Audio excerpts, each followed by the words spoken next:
Hola, ¿qué tal? Muy buenas noches, 8:33 de la noche, estamos en vivo y en directo desde Canal Capital, el canal público de los habitantes de la capital del país. Hace unas cuantas horas estábamos conmemorando el Día Mundial del Medio Ambiente. Muchas voces en torno a una preocupación que es cada vez más creciente, no solo en Colombia, esto forma parte ya de una agenda global. Sin embargo, todavía estamos muy inquietos si realmente se están adelantando las acciones, los planes preventivos, lo que haga falta para garantizar un mejor medio ambiente para todos. Este es el único planeta que tenemos. Por eso hoy, en el espacio para la opinión, para las entrevistas, para el debate en nuestra ciudad, queremos proponer el tema ambiental. Tenemos un panel de expertos sobre distintos temas porque queremos tratar temas relacionados con minería, con deforestación, con calidad del aire, también con la prohibición del asbesto que cada vez más colombianos están reclamando.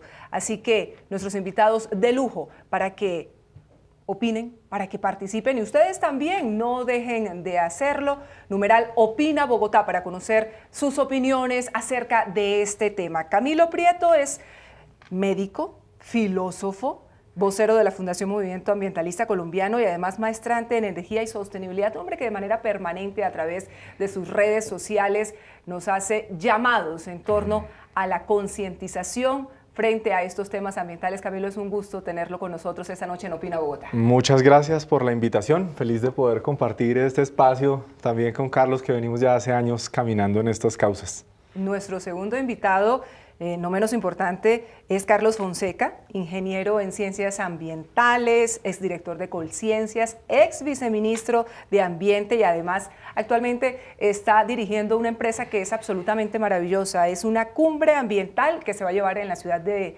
Bogotá, se va a realizar aquí en la capital del país los días 18 y 19 de julio. Al final vamos a volver sobre este tema porque quiero darle las buenas noches, doctor Carlos Fonseca, gracias por acompañarnos. Gracias, Erika, es un enorme placer estar aquí, acompañado de un médico tan ilustre como mi vecino. Bueno, señores, gracias por estar con nosotros. Hablemos de esas decisiones, inicialmente les planteo este tema, esas decisiones que se han venido conociendo en las últimas horas. Por un lado, el Tribunal Administrativo del Tolima tumbó un acuerdo al que habían llegado en febrero de este año, que había sido aprobado por el Consejo Municipal de Roncesvalles y que había prohibido la ejecución de proyectos mineros en esta región del país. Claro que la decisión más sonada en estas últimas horas ha sido la que se produjo en el departamento del Quindío. Allá también un tribunal invalidó un acuerdo que buscaba proteger a Salento, que yo podría decir que es uno de los municipios más bellos que tiene Colombia. Precioso. En el departamento del Quindío, que buscaba protegerlo de la mega minería. Estas decisiones, ¿qué alcance tienen? ¿Tumban estos acuerdos y dejan a los territorios, Camilo y Carlos, expuestos a todo el tema de la minería? ¿Cómo lo ve Camilo? Bueno, yo creo que hay un primer punto que hay que aclarar a la audiencia, y es que aquí hay un cambio de las reglas de juego. Y cuando entendemos institucionalidad como reglas de juego, hay una modificación, lo cual mina la credibilidad y la confianza en el Estado. Porque si a los ciudadanos se les dice, mire, hay unos mecanismos de participación, y también pueden existir unos acuerdos, como lo que ha dejado sin piso el tribunal, los tribunales, porque son dos, de acuerdos de los consejos. Entonces, ¿dónde queda la credibilidad de los ciudadanos en esos mecanismos de participación? Eso es lo primero. Segundo, hay que resaltarle, porque se pierde mucho esfuerzo, ¿no? Mucho trabajo en la gente encontrar un espacio para proteger su territorio. Lo segundo es aclararle a la audiencia que no es que el ambientalismo le tenga que decir no a la minería, no debe existir minería, sino que la minería debe responder a dos asuntos, Erika, a los límites planetarios y también a unos límites que debemos tener los seres humanos. Es decir, la minería no es para hacerla en cualquier lugar. Entonces, si pensamos en un municipio como Salento, cuyo principal renglón es el turismo y también agrícola, pues los ciudadanos han decidido, oiga, no, más bien nosotros concentrémonos en hacer un turismo mucho más responsable, en tener unas prácticas ganaderas mucho más responsables, porque realmente Salento desde hace un tiempo se convirtió en potreros con palmas de cera, así es el Valle de Cocora, lamentablemente, claro, en muchos espacios. Entonces, ellos quieren esforzarse hacia ese objetivo. Entonces, cuando les dicen no, resulta que ahora van a haber proyectos de megaminería acá, obviamente eso genera un punto adicional, y es que en esta conflictividad socioambiental que tú muy bien enuncias, existe una fisura entre lo que es el gobierno y lo que son los municipios. Y es que Colombia no ha terminado de entender la relevancia que tiene la gobernanza, que se opone a esas fracturas, sino que busca es aumentar esas vinculaciones. Sí, escuchamos mucho hablar de la gobernanza del agua, de la gobernanza ambiental. ¿Y cómo lo ve Carlos puntualmente este tema de los tribunales versus el deseo de los ciudadanos, incluso también de las autoridades, porque el alcalde de Salento se opone totalmente a este tema? Yo creo que, retomando lo de Camilo, aquí vemos el conflicto del Estado en sus diferentes dimensiones. En primer lugar, el Estado del nivel nacional considera que la minería y el petróleo son la fuente del progreso, mientras que los municipios que viven el día a día quieren el buen vivir en muchos aspectos, que quieren la vida cotidiana con un concepto de felicidad diferente. Eso nos lleva a que vamos cada vez más a enfrentar el dilema ético. ¿Para qué tanto oro? El 80% del oro que hay en el mundo está en joyas y en lingotes. No tiene un uso productivo adicional. El 20% sí se usa para muchas aplicaciones. Lo que cada día estamos acercándonos más es a esa confrontación ética.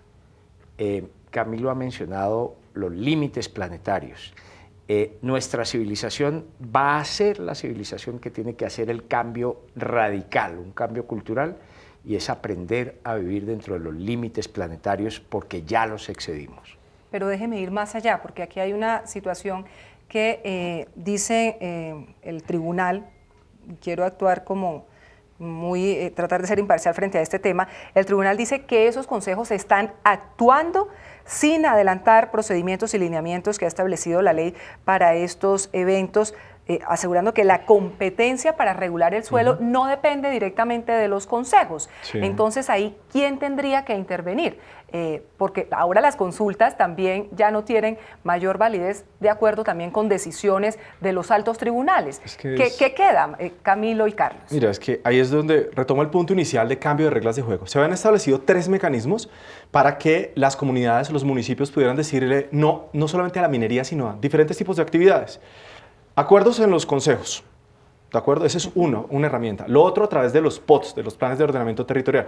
Y el tercero, los mecanismos de participación, como son las consultas populares. Así estaba hasta antes de una sentencia que sale el año pasado, a finales del año pasado, que dice, no, mire, esto ya no va más. Entonces, después de haber durado con unos años, con unas reglas de juego, de un momento a otro te dicen, no, un momento. Los municipios y las comunidades ya no tienen las facultades para decidir sobre las actividades que se haga en el subsuelo, sino esto es una potestad a nivel central que va a determinar qué uso se le van a dar a ese subsuelo. Ese es un primer asunto. Pero el otro a mí me parece que hay una relevancia en un concepto que nace con mucha fuerza ahora en Colombia y está permeando la institucionalidad de este país, y es el de licencia social. Después de que sale esta comisión de expertos de fracking, uno de los puntos que reiteraban era licencia social, un concepto que se ha usado mucho en la academia y en otros países ha sido importante, pero acá no. Entonces, una misma comisión de expertos que contrata el mismo gobierno le está diciendo, hey, mire, es que usted no puede hacer cualquier actividad simplemente porque existan unos índices técnicos que aparentemente sean satisfactorios, sino tiene que haber un proceso de diálogo y de comunicación con las comunidades. De tal suerte que en este momento sí existe yo pensaría que hay un limbo jurídico porque hay un cruce de normas y también hay un conflicto de derechos. ¿Por qué? Porque tenemos por un lado los derechos de las empresas, es el derecho de un individuo jurídico, no un individuo virtual, pero por el otro lado tenemos los derechos ambientales colectivos de las comunidades. Entonces, cuando uno está en conflictos de derechos, perfectamente se pueden hacer balanzas y hay instrumentos constitucionales y derecho internacional para poderlo conseguir. Pero obviamente lo que hemos visto es que al parecer muchas de estas decisiones operan basados en intereses económicos y muchas veces también más en decisiones de interés electoral que realmente en asuntos éticos y técnicos de fondo. A mí me lleva esto a preguntarle, Carlos, ¿hay minería buena o toda la minería es mala? Es decir, en ninguna zona debería hacerse o adelantarse la minería, porque uno también, sí es cierto que existe ese cuestionamiento ético frente a qué tanto oro puntualmente se necesita, pero muchas empresas dirán también, mire, nosotros generamos empleo, generamos trabajo, generamos incluso desarrollo para muchas regiones, deberíamos llegar a un acuerdo para adelantar una explotación en ese sentido. ¿Se puede llegar a un punto de equilibrio? Respecto al oro, no nos podemos engañar. El 80% del oro que sale del país es ilegal. Entonces, no es una contribución a un desarrollo sano. Esa es una consideración. Claro que hay minería buena, hay minería que se puede hacer bien, pero ya Camilo lo ha dicho, cuando obedece a un plan de ordenamiento territorial que dice aquí se puede, porque hay unas condiciones que garantizan que las sustancias que se usan, cianuro, ya el mercurio está prohibido, pero es mentira, aquí seguimos usando los grupos ilegales y las los ríos del organizaciones Amazonas, todo claro. eso están increíblemente contaminados. Lo que es cierto es que si obedece a un plan de ordenamiento territorial que ha sido meditado, concertado, en donde la participación de la comunidad ha sido garantizada, entonces tiene sentido. Hay minería como la de los materiales de construcción que se requiere. Sí. Hay minería de un carbón, seguramente el coque o la antracita que se requiere, por ejemplo, para filtros de carbón. Pero el mundo ya está optando, como lo vemos en Inglaterra, por reemplazar el carbón por otras cosas. Entre otras, por ejemplo, los pellets de madera.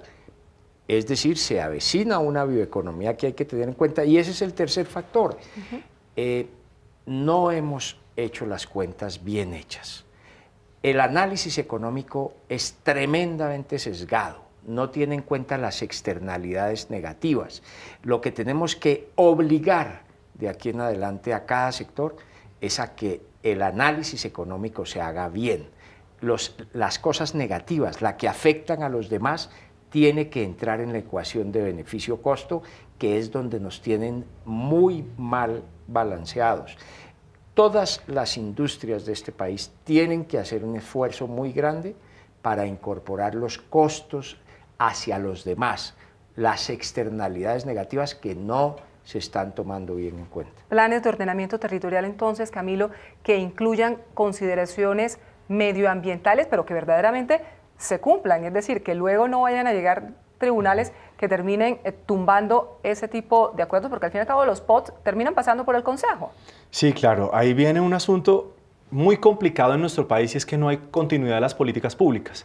Llega un gobernante y dice, no, mire, lo que hizo el anterior no me sirve para nada, yo quiero arrancar de cero. Es el síndrome de Adán, pero eso comenzar de cero. Eso lo está haciendo una analogía perfecta, eso es completamente adámico, eso tiene una profundidad filosófica enorme y es un problema antropológico de los líderes políticos de nuestro país, y es querer barrer, no es querer recibir la posta del que estuvo ahí, venga yo le recibo y yo continúo, no, lo que usted hizo ya no me sirve. Entonces eso genera los cambios de reglas de juego y la inestabilidad institucional. Y hay un asunto que deben siempre tener en cuenta los POTs y tiene que ver con la conectividad ecosistémica de las ciudades. Y cada vez vemos más cómo las siembras, la densidad arbórea alrededor de las ciudades y cómo la densidad arbórea dentro de las ciudades disminuye un concepto que es la polución térmica, ayuda a disminuir el efecto isla de calor de las ciudades, disminuye la temperatura. Y si eso no se considera dentro de los POTs, obviamente todos los efectos de cambio climático que puedan haber dentro de las ciudades, los efectos de cambio climático urbanos, se van a ir incrementando. Entonces, estos POTs indiscutiblemente deben incluir, independientemente si es un gobierno de derechas, es un gobierno de izquierdas, de centro, no tiene que ver con eso, tiene que ver con nuestra supervivencia misma, Erika, porque quiero hacer una salvedad frente a la audiencia, y es que los asuntos ambientales no son de derechas o son de izquierdas, son de todos, porque son los que nos permiten a nosotros sobrevivir. Y desafortunadamente cuando uno dice ambientalismo en Colombia, y hay unos estigmas, ¿no? Entonces, no, usted está del tal lado, es que usted... No, esto hay que sacarlo de esas preguntas binarias de sí o no, sí, o estás de aquí o estás allá, sino hay que entender que esto es un asunto que nos debe conectar a todos. Sin duda, y uno se pregunta entonces, Carlos, usted que pasó por un gobierno, ¿existen dentro del gobierno nacional, en el caso del Ministerio de Ambiente, usted fue viceministro de Ambiente, ese tipo de orientaciones? Porque quizá hay pueblos, regiones que pueden estar en la mira de grandes multinacionales, mineras o de explotación de otros recursos y no saben cómo actuar, no saben cómo avanzar en un POT que permita verdaderamente garantizar su protección. ¿Existe una asesoría, una normatividad por parte del Gobierno Nacional a través del Ministerio de Ambiente para orientarlos? No solo dentro del Ministerio de Medio Ambiente, hay que reconocer que la ANLA ha hecho esfuerzos importantes. Hay que reconocer que el Ministerio de Vivienda y Desarrollo Territorial, en todo lo que tiene que ver la gestión del riesgo, está tratando de avanzar. En los planes de ordenamiento territorial se está incorporando la gestión del riesgo cada vez más, pero no a la velocidad que se requiere ni con el rigor que se requiere. Creo que uno de los usos más importantes de las regalías de ciencia, tecnología e innovación debería ser garantizar que todo lo de la gestión del riesgo, todos los estudios de amenazas se incorporen a los POTS. Cierto. Necesitamos que eso se haga cuanto antes, porque Colombia, y en eso queremos reconocer que la declaración de que la biodiversidad es un bien estratégico que se hace en el Plan Nacional de Desarrollo es muy importante. Sí es un bien estratégico que no solo se tiene que tratar con fuerza militar, sino tiene y reclama una presencia integral del Estado. Pero esa presencia integral del Estado requiere que no es solo que haya presencia de salud, de educación y demás, sino que se coordinen el Estado a nivel municipal y el Estado a nivel central. Ahí hay una diferencia de percepciones muy grandes, entre otras cosas muchas veces por la misma ignorancia de los funcionarios centrales acerca de las particularidades de los territorios. Pero eso no nos puede hacer olvidar que estamos viviendo en los territorios un fenómeno de mafias, la presencia de los cárteles mexicanos es muy grande en la Amazonia. Estamos viviendo un país en esta era del posconflicto muy complejo porque el Estado no ha llegado con la fuerza y con la intensidad que se requiere. Y ahí surge otro tema que queremos plantearle también a quienes nos ven a esta hora para que lo reflexionemos y también a nuestros invitados, Camilo y Carlos, el de la deforestación, porque mucho se ha intentado hacer frente a esta situación, pero vemos que está resultando lamentablemente, Camilo, una lucha perdida. Pues mira, yo creo que debemos empezar por lo siguiente. El problema ambiental más grave que tiene nuestro país, indiscutiblemente, es la deforestación. Si ustedes miran el inventario de emisiones de gas de efecto invernadero, que lo tiene el IDEAM, el primer renglón de nosotros no es como la matriz internacional que está los combustibles fósiles, generación de energía. No, Erika, es deforestación. Y cuando miramos cifras, 70%, 75%, incluso según algunos estudios, de la deforestación en Colombia se concentra en la Amazonia. 60% de esa deforestación está relacionada con ganadería extensiva según los estudios de Fedesarrollo.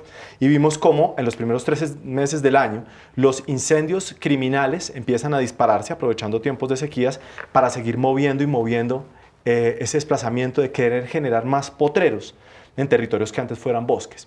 Mira estas cifras que te voy a dar. En Colombia hay 114 millones de hectáreas disponibles. Lo que les voy a decir es fuente pública, Ministerio de Agricultura, también del DANE. 114 millones de hectáreas, de esas usamos entre 5 a 7 para cultivar comida.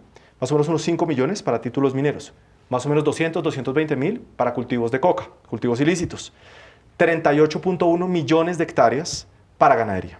Entonces quiere decir que estamos haciendo la ganadería mal en Colombia, hay que hacerla mucho mejor y es urgente que Colombia transite hacia sistemas silvopastoriles que según los estudios que se han hecho pueden liberar en Colombia hasta 20 millones de hectáreas para poder ser aprovechadas en bosques, en agricultura, en redistribución de tierras, bueno, en fin. Y tenemos un grave problema y es que el Plan Nacional de Desarrollo actual dejó una aprobación en la cual nosotros estuvimos totalmente en desacuerdo permanentemente y era normalizar una cifra de aproximadamente 220 mil hectáreas al año deforestadas, es decir, casi un total en el próximo cuatrienio cercano al 1.000.000 de hectáreas. Entonces hemos estado en completo desacuerdo con normalizar esa cifra porque de esa manera no se van a generar los controles necesarios para poder frenar la deforestación en nuestro país. Y yo siento que este es un problema que no es solamente de la institucionalidad, sino de todos nosotros. Me gustaría preguntarle a la audiencia en este momento, oiga, ¿cuántos árboles ha sembrado en este momento? ¿O cuántos árboles espera sembrar este año?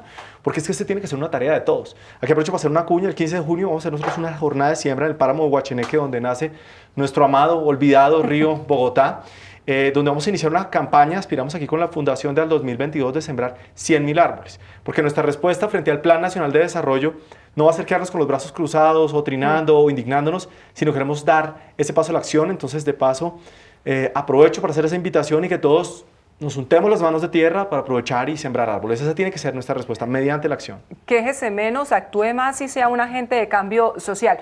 Pero Carlos, ¿quién vigila? ¿Cuántas millones de hectáreas nos dijo Camilo? ¿De qué? ¿De totales? de total. 114 millones. En total de nuestro territorio nacional. ¿De bosque? Sí. Y lo que perdemos de bosque al año, o sea, lo que aspira el gobierno ahorita a tener como normal, son 220.000 que se pierdan de bosque. ¿Y Eso quién vigila 114 millones de hectáreas, Carlos? ¿Qué hacer frente a este tema de deforestación? Sí, yo voy a complementar. Con las economías ilegales acechando todas estas zonas. Yo voy a complementar a Camilo con dos datos. Yo tengo algunas dudas con esas cifras. Yo creo que es un poco más lo que está en ganadería. Puede estar acercándose a los 40 millones de hectáreas, pero nos habíamos acostumbrado a hablar de 21 millones de cabezas de ganado.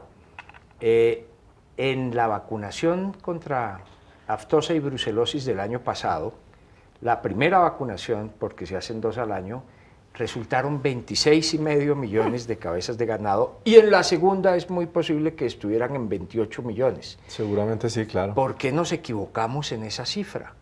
Pues si nos equivocamos al ¿Quién sabe contarnos qué a nosotros? intereses hay detrás de esa cifra? Tienes toda la razón, muy seguramente sí. Entonces, así como nos equivocamos en poner menos cabezas de ganado, Menos hectáreas nos de habíamos ganadería. equivocado también en poner más cabezas humanas, y el censo también está mal. Este país tiene que sincerarse y encontrar las cifras reales. Estamos viviendo un problema de una información en la cual ya hoy no confiamos mucho. Y por eso están teniendo que surgir expresiones de lo que se llama la ciencia ciudadana, que son los ciudadanos tomando las mediciones de la calidad de aire o investigando con sistemas de información geográfica por su propia cuenta cuánto hay, porque ya estamos empezando a dudar de esas cifras. Y es muy importante que las instituciones reganen esa confianza. Sí. Hay una desinstitucionalización por esa polarización que estamos viviendo, que está afectando muchísimo la posibilidad de control.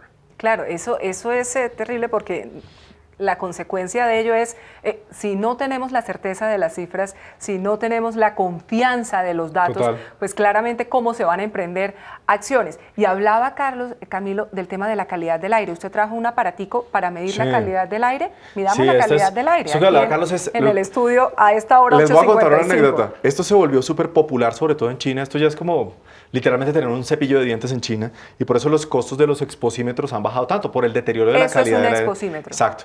Esto sirve para medir cómo estamos en este momento. Esto no me va a decir cómo está Bogotá, sino voy a girarlo a ver si podemos... esto lo vamos a hacer aleatorio, vamos a ver qué pasa. Esto vamos a ver la exposición que tenemos de calidad de aire. ¿Me dice si ahí está bien?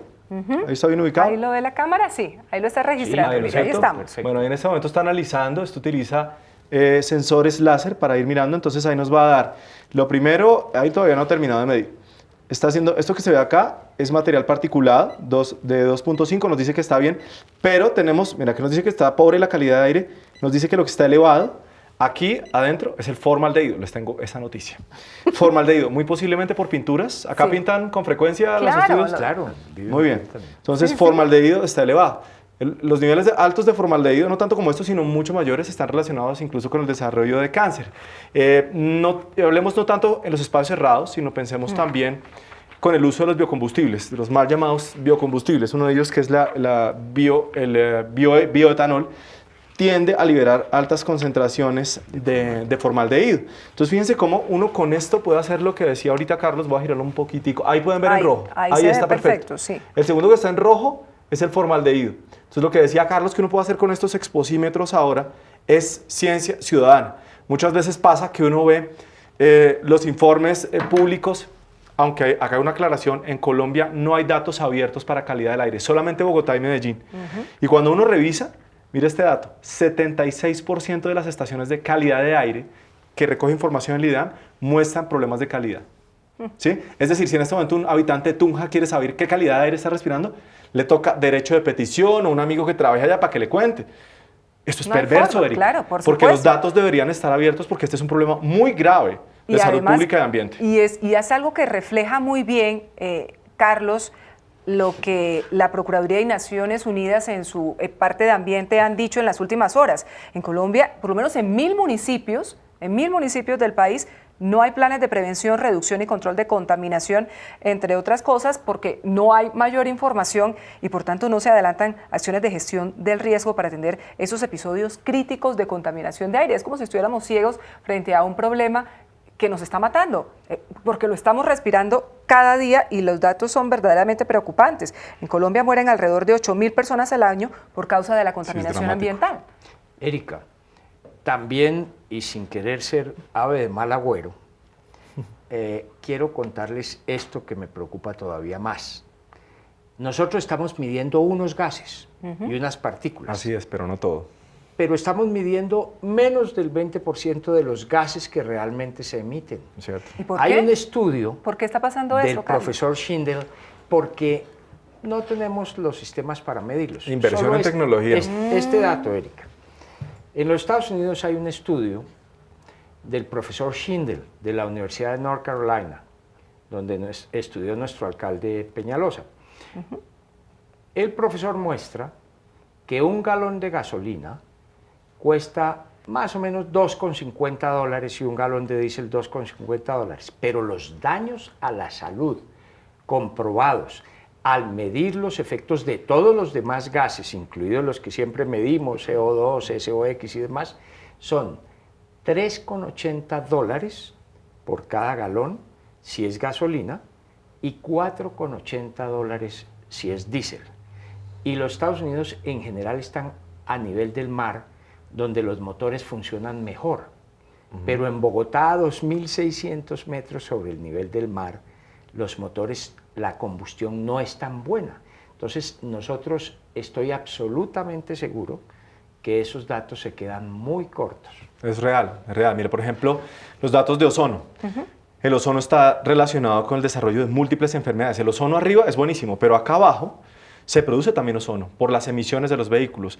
Cuando los dióxidos de nitrógeno que mencionaba Carlos, sí. Cuando los compuestos policíclicos, los hidrocarburos, perdón, policíclicos aromáticos, los compuestos orgánicos volátiles, con la luz, la humedad, se mezclan, se libera ozono.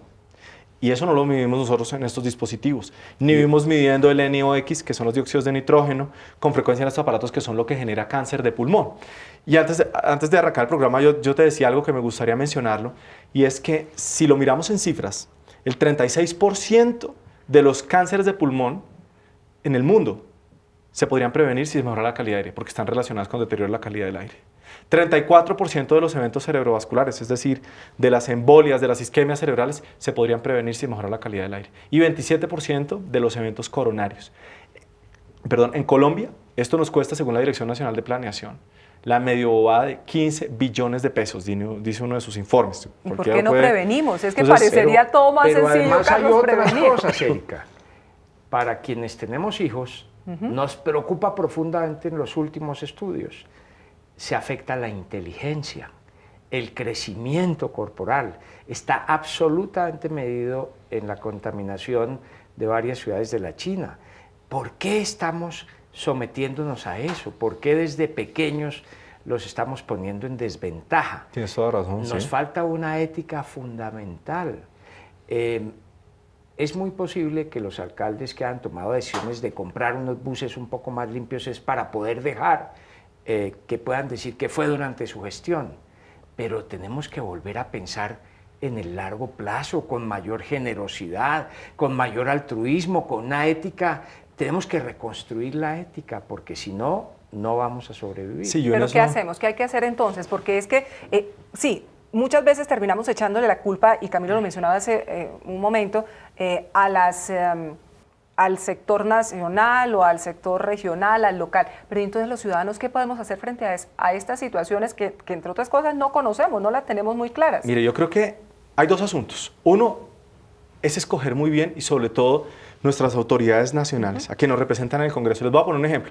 Ahorita acaba de salir una ley, que falta que sea sancionada por el presidente, que se supone que impulsa la movilidad limpia en Colombia. Yo leí esa ley y no sirve para lo que realmente está escrito. Dice que van a tener pico y placa los carros eléctricos. Quiero informar a los televidentes que hace años los carros eléctricos no tienen pico y placa. Es decir, ese artículo es completamente inútil. El otro nos habla de que les van a dar parqueaderos, maravilloso. Pero las barreras de acceso que dan los vehículos eléctricos en Colombia están dadas por precios. Son carísimos. Por IVA es el primero. Nosotros hemos abogado por eso desde hace mucho tiempo con la Fundación. Y el segundo, aranceles. La cifra que les voy a dar de pronto les parece increíble, pero la pueden consultar porque parece de no creer, y es que a Colombia solo se pueden traer al año 1.500 carros eléctricos, no más, porque el carro 1501 tiene unos aranceles extras 30-35%, lo cual es absurdo. Entonces estamos bloqueando el ingreso de movilidad limpia. Si tú miras, Erika, el parque automotor de Colombia, que supera los 12 millones de vehículos, cuando miras los eléctricos e híbridos no llegan ni a los 1.000, lo cual es absolutamente vergonzoso. Entonces, lo primero, que hay que ver muy bien cómo escogemos. Lo segundo, hacer un uso muy eficiente del transporte. Todo el mundo le gusta ir solito en su carro, que no, tratar de compartir el carro, tratar de desplazarse al máximo en bicicleta, caminando. La gente dice, no, pero yo cómo voy a ir caminando si el humo de los carros. Bueno, pues hay maneras de poder prevenir eso. Entonces voy a mostrar este dispositivo que ayuda a prevenir enfermedades y adicionalmente ayuda a que podamos caminar y hagamos un uso más eficiente del transporte. Este es un filtro N95. Este es para peatones. ¿Eso dónde se consigue, Camilo? Muy fácil, lo pueden encontrar en almacenes donde vendan dispositivos de riesgo industrial para trabajo. Sí, te dicen, mira, eso para prevenir riesgos industriales se puede conseguir. Y también ahora en almacenes de grandes superficies es muy fácil, en las ferreterías también, como ya se volvió muy popular la solicitud de esto, entonces entre más la gente lo pide, pues más lo venden. N95, es el que está, este es aprobado. ¿Ese es el que sirve? Sí, y este aprieta pero con ganas, porque la idea es que el aire tenga que pasar por acá. Aclarémosle a los televidentes, no sirven ni los tapabocas ni la bufanda que le hizo a la abuelita, nada de eso. Tiene que ser un filtro N95 que restrinja realmente material particulado. Aunque les tengo una noticia, esto no filtra los gases, ¿no? Solo el material particulado. Si van en bicicleta, este es otro filtro diferente que está diseñado para ir con velocidad, porque cuando una persona avanza con velocidad, el aire entra con presión. Entonces esto tiene el filtro, pero además, el 95, pero además tiene un filtro de carbono. Entonces cuando se utilizan estas medidas, los ciudadanos podemos contribuir. Y insisto en una que te dije hace un momentico, es la siembra de árboles. Porque los árboles no solamente capturan el carbono, sino también nos ayudan a depurar nitrógeno, incluso a depurar azufre dentro de todos sus ciclos biológicos. Entonces hay una tarea en la que también todos tenemos que estar muy pilas. Y yo creo que algo que no podemos ceder es no podemos permitir en ceder, en seguirle exigiendo a la institucionalidad para que regule mejor. Mira, cierro esta intervención con lo siguiente. Los niveles de calidad de aire que maneja Colombia son mucho más laxos que los de la Organización Mundial de la Salud. Los estableció en 2005 la Organización Mundial de la Salud. Acá Colombia se espera unos años, 2010 sacó una norma el doble de laxa y ahorita 2017 sacó otra norma que sigue siendo mucho más laxa. Es decir, los colombianos estamos condenados a respirar aire de segunda categoría hasta que esa norma no se modifique. ¿Qué hacemos, Carlos? Hay más, Camilo. En el proyecto de ley que mencionas, se les da plazo hasta el 2030 a los vehículos existentes diésel para que cumplan la norma Perverso. Euro 6. Eso es No, tú perverso. no, sino el proyecto. Eso es perverso. Eso La es ley. perverso. Pero hay más. Además de los filtros y demás, vamos a tener que hacer más ciencia ciudadana. Es decir, vamos a tener que tener todos estos aparatos de medición y estarle reclamando a las autoridades de que nos digan la verdad. Eso es uno. Pero hay también medidas blandas. Las medidas blandas son teletrabajo, cambio de horarios. Yo hoy cambio totalmente mi horario. Yo llego a las 10 de la mañana, me voy a las 10 de la noche, no participo de la congestión. Uso muchísimo Transmilenio, que por lo menos va a tener unos buses menos contaminantes. Tendremos que hacerle una supervisión a los filtros. Claro. Permanente, porque el alcalde se equivocó en eso, sin lugar a dudas. Afortunadamente, Cali y Medellín están considerando buses eléctricos con una ventaja desde el punto de vista financiero, que era siempre el pretexto, y es que se avecina una innovación que es el leasing. El leasing del arriendo, digamos, de esos buses por financistas internacionales. En eso estamos participando en posiblemente el primer experimento en Medellín, de 500 buses. Yo creo que vamos a tener que cambiar la forma de vivir. Lo que ha mencionado Camilo, somos de un egoísmo enorme y tenemos que empezar a que nuestro carro vayan 2 o 3 personas, pero la desconfianza que hemos construido es la que hace que no funcionemos.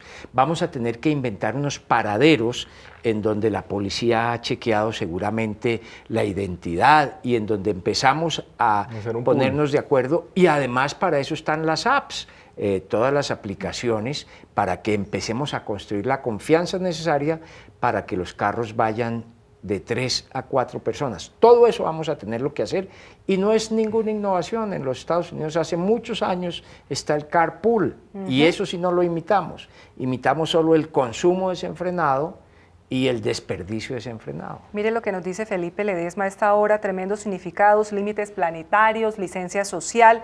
Este planeta es de todos, por favor no juguemos con él, no lo matemos más. Triste que lo económico, se refiere él a la minería, pese más que la vida misma. Fauna y flora, ¿será que vamos a respirar y comer metales, billetes para vivir? Es lo que se pregunta Felipe a esta hora. En este informe de la Procuraduría de Naciones Unidas hacen una serie de recomendaciones, un poco en el sentido que ustedes plantean, entre otras cosas, que las autoridades de tránsito verifiquen que los vehículos que circulen por las vías del país cumplan con los requisitos técnicos correspondientes. Sí. Pero uno ve aquí en Bogotá, y estoy segura que también en muchas ciudades del país, porque este es un programa que llega a todas las ciudades de Colombia a través de las operadoras de cable, los ciudadanos nos sentimos verdaderamente ofendidos, yo creo que ni siquiera indignados, ofendidos frente a los camiones que circulan en la autopista norte, camiones que van amarrados prácticamente. ¿Cómo es posible que existan unas normatividades que permitan que esos vehículos nos estén contaminando de esta manera, estén acabando con nuestra vida? Mira, Erika, lamentablemente quiero hacer énfasis en lo que mencionaba ahorita Carlos, y es en esa falta de rigor ético a la hora de tomar las decisiones, y es que hay unos grupos de presión muy grandes. Por ejemplo, hay un grupo de transporte en Colombia muy fuerte, que cuando se le va a decir, mira, hay que hacer chatarrización, se oponen totalmente. Cuando les dices, vamos a promover los trenes en Colombia, se oponen, porque esto daña un negocio, ¿verdad? Y cuando les dicen, hay que ser mucho más estricto con los controles de emisiones, se oponen. Entonces, la corrupción no es solamente de nuestra clase dirigente, sino empieza desde esas agremiaciones y también desde el consumidor individual. Les cuento una anécdota suelta. Hay una persona que nos ayuda a nosotros con pintura, muy querido por nosotros, el maestro, y el hombre tiene su carrito, que ya tiene sus buenas décadas, y tenía que hacer la revisión técnico-mecánica. Y le dije, oiga, ese carro no le va a pasar la revisión, ese carro es una chimenea. No, doctor, tranquilo, que eso yo lo arreglo. Y yo, ¿usted cómo va a arreglar eso? Me dice, no, es que yo sé de dónde voy, y yo le doy 20.000 pesitos al muchacho, y él me da el certificado. Entonces, claro, si tú ya tienes una fractura en la credibilidad que pueden tener esos certificados, que ve uno, entonces, que no solamente son los buses del transporte público, sino uno puede estar en cualquier vía de la ciudad y tiene un carro enfrente que es una chimenea. Entonces uno dice, le voy a tomar la foto y voy a denunciar, pero sabemos que eso es insuficiente. Mencionabas lo del tránsito. No tienen los mecanismos, claro, es que, para poder ejercer ese control. O sea, ¿dónde están los exposímetros? Además, hay unos mucho más avanzados que estos que miden más gases, que perfectamente los podrían tener los policías. Y decir, venga, usted me está cumpliendo, miremos sus emisiones. Pero para eso nos falta todavía muchísimo conectarnos con entender este problema, porque es que adicionalmente el problema a veces no se ve. Porque lo que hemos logrado con las tecnologías de automóviles es como maquillar, ¿no? Que no se ve a veces la chimenea y con eso pensamos que está bien, pero no. Porque esos gases que no vemos son los que nos están matando y son los que nos están costando esas 7 millones de vidas anuales en el mundo que nos genera el deterioro de la calidad del aire. En ese sentido, Carlos, ¿por qué se pregunta uno? Y yo vuelvo a hacerle este cuestionamiento porque usted pasó por el gobierno, ¿no se lo hacen en el interior del mismo Ejecutivo y dicen, bueno, hay que apretar más frente a este tema de la contaminación que, insisto, forma parte de todas las agendas? Yo creería que incluso hasta en el pueblo más distante de Colombia se plantean hechos como esto, porque lo vemos a través de los medios de comunicación, de las redes sociales. La contaminación es algo real, ni siquiera hablo del cambio climático, la contaminación, que nos ahogamos por lo que estamos respirando. Hay 3 cosas de fondo. La primera es corrupción, pero la corrupción no es solo porque le pase 20.000 pesos, entre otras cosas. Los carros viejos se pueden mantener muy bien. Camilo, yo tengo una Subaru 1994 y cumplo la norma. Sí, yo sé. Y funciona yo no bien. Te estaba echando vaina, ¿no? Yo me he subido en ese carro y se mantiene como un lulo. Él le gustaría comprar un carro eléctrico, pero es que son muy caros. Lo tomó como un vainazo, pero no es así. Bueno, no se les olvide que Colombia la están comparando. Francisco Tumi, en un artículo hace poco en El Tiempo, decía, ¿por qué en Colombia sigue la coca creciendo y creciendo cuando en otros países la pudieron erradicar? La corrupción. La corrupción pesa enormemente en nosotros. Lo otro que ha mencionado Camilo son los intereses. En un país tan desigual como en Colombia, pesan mucho ciertos grupos económicos. Y tercero, el egoísmo. Nosotros decimos yo me soluciono y los demás no importa, entonces cada quien compra carros y aquí está desmandada la compra de carros y de motos porque la gente está cansada de Transmilenio con esas congestiones y demás porque no lo seguimos creciendo como debería haber crecido. Pero la verdad es que nos estamos poniendo todos una zancadilla. En la medida en que compran y compran más carros la gente, pues más congestión, más contaminación y obviamente más desesperación. Tenemos que replantear ese modelo. Por un lado, el Estado va a tener que poner más normas, seguramente más impuestos para el rodamiento de los vehículos. Que es impopular, pero necesario. Pero es necesario. Y también muchos incentivos. El carro que vaya con 3 o 4 personas debe tener prioridad, como en otros países se ha funcionado. Así es. Pero adicionalmente el reto es transporte masivo y un rediseño de la ciudad. Es muy posible, con la información que estamos teniendo en los celulares y demás, todo lo de la cuarta revolución industrial, que podamos empezar a hacer cambios entre los ciudadanos. Yo conozco un caso de una pareja, de 2 parejas de profesores, vivían en Chía y tenían que venir a dar clase en los Andes y en el externado, y la otra pareja vivía en el centro y tenía que ir a la sabana. Entonces un día nos sentamos y ¿por qué no de lunes a viernes hacen un cambio? Y ya los hijos se fueron, tienen en el apartamento suficientes cuartos y lo están haciendo. ¡Qué maravilla! Y se están ahorrando tiempo de vida. Es que 4 horas en un carro diarios es tremendo. Es Nosotros muy duro. estamos sometiendo a los niños a la peor tortura, 4 horas al día en un bus. Eso es Totalmente criminal. de Las ciudades acuerdo. hay que rediseñarlas para los niños. Y eso debería estar en la agenda de los candidatos a las alcaldías y gobernaciones Toda ahora la que razón. se nos vienen las elecciones. Me queda un par de minutos para conocer su opinión frente al tema del asbesto.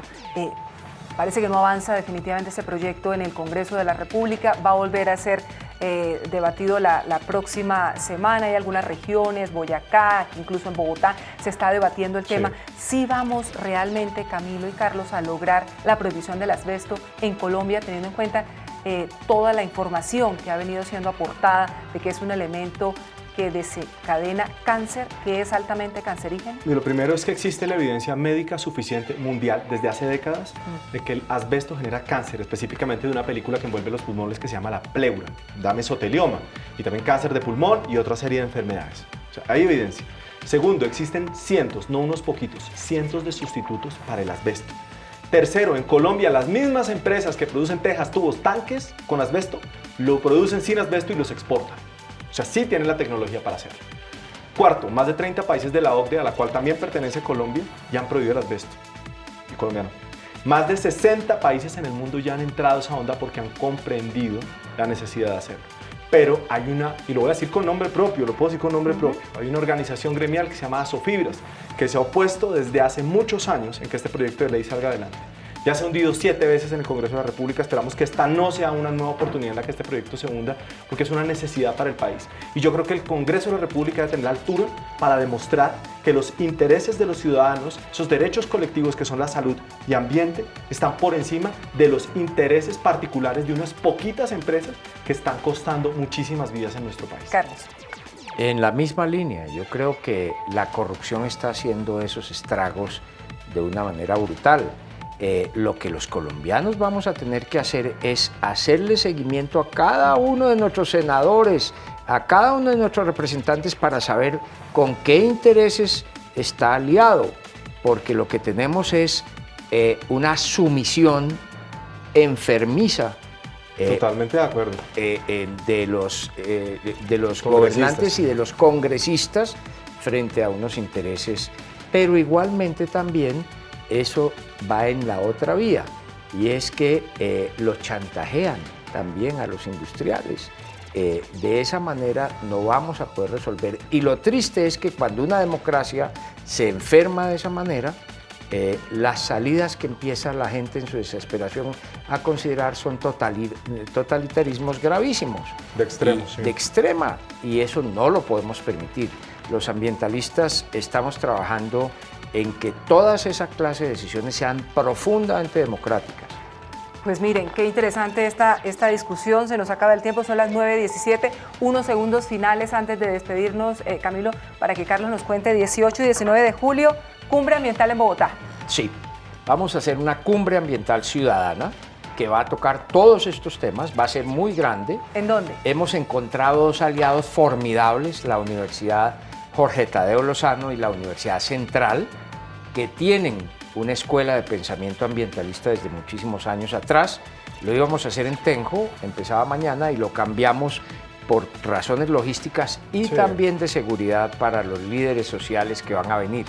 La cumbre va a ser muy bonita porque va a reunir a todos los líderes sociales que están defendiendo el territorio, pero igualmente vamos a pedirle a los interlocutores del Estado, del sector privado, que estén allí para que podamos intercambiar ideas y llegar a acuerdos mejores. Un debate sano que sin lugar a dudas es lo que enriquece este tipo de discusiones, y en Colombia hay definitivamente que darlos, porque la conciencia social nos debe asistir para tratar todos estos temas que son verdaderamente claves para nuestra supervivencia. Esto no es moda, es un asunto de supervivencia. Camilo Prieto, vocero de la Fundación Movimiento Ambientalista Colombiano, gracias por estar con nosotros. Muchas gracias por la invitación, maravilloso. Y Carlos Fonseca, es viceministro de Ambiente, es director de Colciencias, sin lugar a dudas toda una autoridad en el tema. Qué gusto escucharlo. Gracias, y que de verdad hayamos podido compartir con los televidentes del Canal Capital de Opina Bogotá acerca de estos temas que son prioritarios. Muchas gracias por habernos acompañado. Nos vemos ya la próxima semana, el próximo lunes, 8:30 de la noche, aquí en el canal público de los bogotanos, en Canal Capital, Opina Bogotá. Buenas noches y gracias.